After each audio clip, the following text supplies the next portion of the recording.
Hi mga tol again! Welcome to my vlog and salamat ulit sa Diyos sa pagkakataong ito na binigay sa atin at pagpati po ulit ng pag-ibig at kapayapaan. Ito pong video ito ay syempre para sa mga may gusto ulit sa akin at para welcome para sa mga ayaw din sa akin. Yun. Ang video pong ito ay tungkol sa pag-check natin kung may job hiring ba sa mga agency. O para ma-check natin kung may job order ba ang Department of Migrant Workers dito sa New Zealand. So, yun. Tingnan natin kung paano. Ito mga tol, para ma-check nyo kung saan ng job order o may trabaho ba sa New Zealand. Dito nyo makikita yan. Punta lang po kayo sa Chrome. Sa browser, kahit anong browser.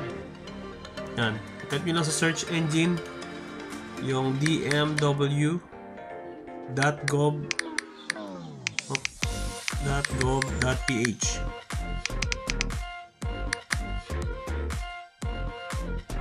Yan. So, narito na tayo. Yan. Ito nasa kaunahan, dmw.gov.ph. Ito. Hanapin lang natin itong approved job orders. Ito ang i-click natin. So yun, ito. Yan, makikita nyo ito sa browser, no? Ito yung website ng DMW, Department of Migrant Workers. So, yan, makikita nyo sa baba, may job site.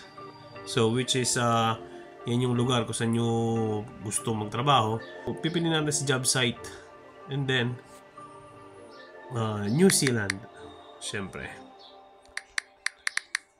Tingnan natin kung merong bakante, no? Yan, search natin. Ito, date approved is December 1, 2023. Ito nga unahan. Ito ay teacher.